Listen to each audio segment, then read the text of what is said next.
Hello guys, welcome back to our YouTube channel. तो स्वागत है आपका मिस किंग की एपिसोड नंबर 2 में। पिछले एपिसोड में हमने देखा था कि हमारी मेन जो फीमेल लीड होती है वो एक एम्परर के रूप में ट्रांसफर होके रिबॉर्न करती है, और जहाँ पर वो ट्रांसफर की होती है वहाँ पर उसको शादी के लिए एक दुल्हन चुनना पड़ता है, जिसके लिए उसको एक सवाल पूछना था सब ब्राइड से। तो जब वो सवाल पूछती है वो सारे लोग यहाँ पर हक्के बक्के रह जाते हैं कि ये किस तरह का सवाल है।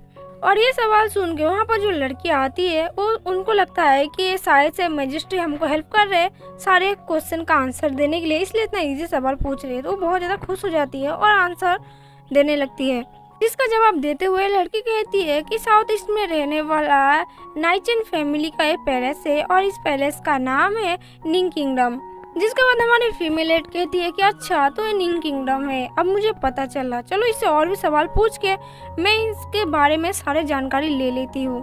फिर वो पूछती है कि कौन सी डायनेस्टी है, जिसके जवाब में वो लड़की कहती है मैजिस्ट्री ये फर्स्ट ईयर की दाहुआ डायनेस्टी है। और फिर वो सारे सवाल पूछने के बाद वो हंसने लगती है और कहती है कि ये ज़्यादा भी बुरा नहीं है, मतलब ठीक है, किंगडम उतना ज़्यादा खराब नहीं है। और ये पास में जो हैंडसम लड़का खड़ा है देखने में बहुत ज़्यादा हैंडसम लग रहा है, ये कौन है, इसके बारे में मुझे पूछ लेना चाहिए एक बार। फिर वहाँ पर खड़ी हुई एक दूसरी लड़की से पूछती है कि ये जो मेरे पास में बगल में खड़ा है ये हैंडसम लड़का कौन है। उसके पास वो बंदा सोच रहा होता है कि आज मैजिस्ट्री को हो क्या गया है, आज ऐसे अजीब से सवाल क्यों पूछ रहे हैं सबसे।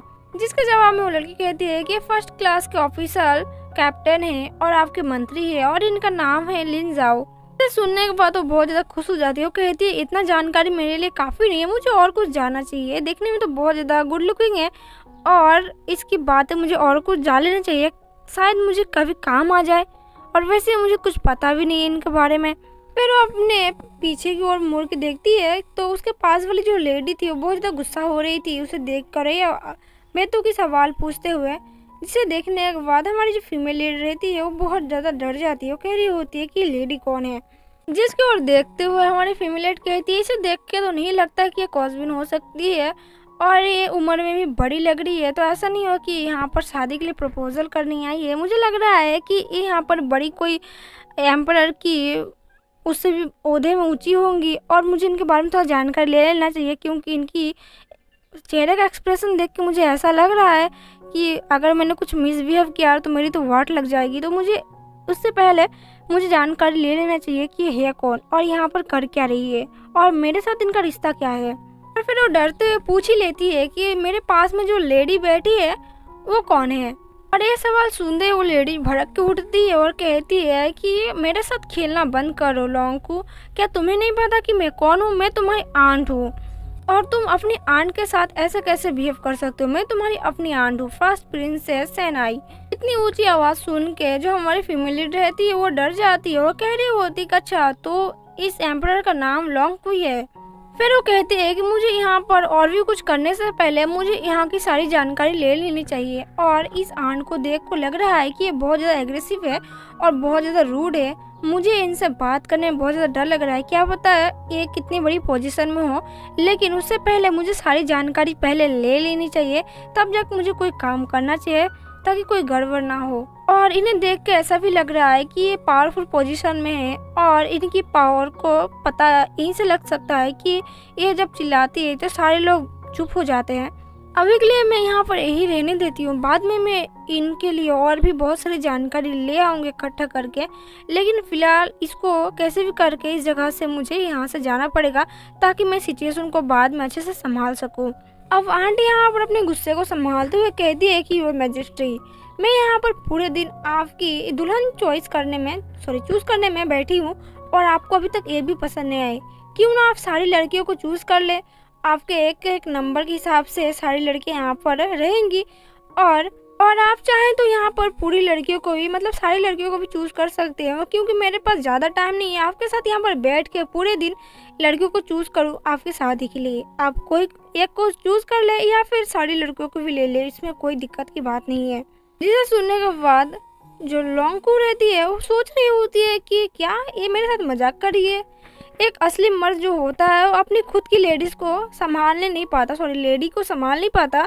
एक लेडी उसका सर चबा के खा जाती है और मैं इतनी सारी लड़कियों को कैसे संभाल सकती हूँ? वैसे भी मैं एक लड़की हूँ और मुझे कुछ टाइम चाहिए इन सब चीज़ों को समझने के लिए, ताकि मैं सारी चीज़ों को समझकर अपने हाथ में ले सकूं। लेकिन यहाँ पर तो मुझे एक नहीं, इतनी सारी लड़कियों को अपने हाथ में ले जाने की बात हो रही है। मैं कैसे संभाल पाऊंगी ये सब? मुझसे नहीं होगा। मुझे किसी भी करके इस जो शादी का जो सेरेमनी है उसको रोकना पड़ेगा, ताकि मुझे टाइम मिल सके और मुझे सोच सकूं कि मुझे आगे क्या करना पड़ेगा। फिर यहाँ पर लॉन्ग को अपने दिमाग का घोड़ा दौड़ाती है और कुछ सर्वेंट से कहती है कि मेरे लिए थोड़ा साफ पानी लेके आओ। जिसे सुनने के बाद आंट कहती है कि योर मैजेस्टी, यहाँ पर साफ पानी की क्या जरूरत है? कोई काम है क्या पानी से? लॉन्ग को कहती है कि हाँ, मुझे पानी की जरूरत है आंट, क्योंकि मैं देखना चाहती हूँ कि ये जो यहाँ पर ब्यूटीफुल लेडीज आई है मेरे को इम्प्रेस करने के लिए या फिर मेरी दुल्हन बनने के लिए, उन्होंने कितना ज़्यादा मेकअप कर रखा है। क्योंकि मुझे जो लेडीज़ चाहिए या फिर लेडी चाहिए मेरी ज़िंदगी में, वो नेचुरल ब्यूटी के साथ होनी चाहिए, ना कि बहुत ज़्यादा मेकअप पोत के आई हो। मैं पानी से इनके सारे मुंह धुलवाऊंगा, फिर मैं देखूंगा कि कौन कितना ज़्यादा ब्यूटीफुल है, तब जाके मैं इनको चूज़ करूंगा। अगर इनके पास से मेकअप निकल गया तो फिर मैं इनको यहीं पर रिजेक्ट कर दूंगा। चलो, अब यहाँ पर पानी भी आ चुका है, तो तुम सब अपना अपना मुंह धो। मैं तुम लोगों का असली चेहरा देखना चाहता हूँ कि तुम लोग कितना ज्यादा खूबसूरत हो यहीं पर। मेकअप धोने के बाद वो सारी लड़कियां रोने लगती है और कह रही होती है कि मेरे सारे मेकअप पर पानी धुल गया, क्योंकि मैं इतने मेहनत से मेकअप करके आई थी इम्प्रेस करने के लिए एम्परर को, लेकिन एम्परर ने तो सारा मेकअप ही धुला दिया।